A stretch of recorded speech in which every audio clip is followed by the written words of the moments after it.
ফিলিপাইনের পূর্ব উপকূলে কালমেঘের পর ধেয়ে আসছে টাইফুন ফাংওং, স্থানীয়ভাবে উয়ান নামে পরিচিত।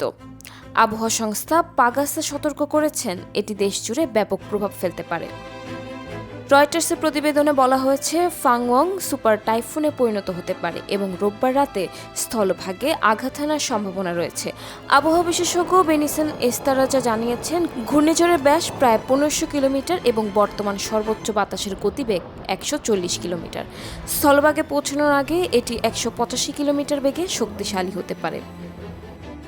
ফাংওংয়ের তাণ্ডবে ঘরবাড়ি ধ্বংস, গাছপালা ও অন্যান্য কাঠামো ভেঙে পড়ার সম্ভাবনা রয়েছে।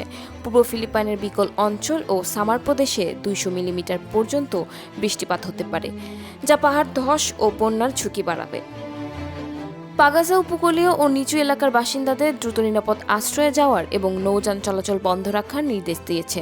সমুদ্র উপকূলে 5 মিটার পর্যন্ত উঁচু জলোচ্ছ্বাস এবং প্রচণ্ড ঝড়ো বাতাসের সতর্কতাও জারি করা হয়েছে। ফিলিপাইনের সরকার সোমবারের জন্য শিক্ষা প্রতিষ্ঠান বন্ধ ঘোষণা করেছে এবং ফিলিপাইন এয়ারলাইন্স কিছু ফ্লাইট বাতিল করেছে। উল্লেখ্য, সম্প্রতি টাইফুন কালমেঘি দেশটিতে ব্যাপক ধ্বংসযজ্ঞ চালিয়েছে। এতে ফিলিপাইনে 204 জন এবং ভিয়েতনামে 5 জন নিহত হন। লক্ষাধিক মানুষ গৃহহীন ও বিদ্যুৎ বিচ্ছিন্ন অবস্থায় রয়েছে। ভিয়েতনামে প্রায় 2800টি বাড়ি ক্ষতিগ্রস্ত হয়েছে।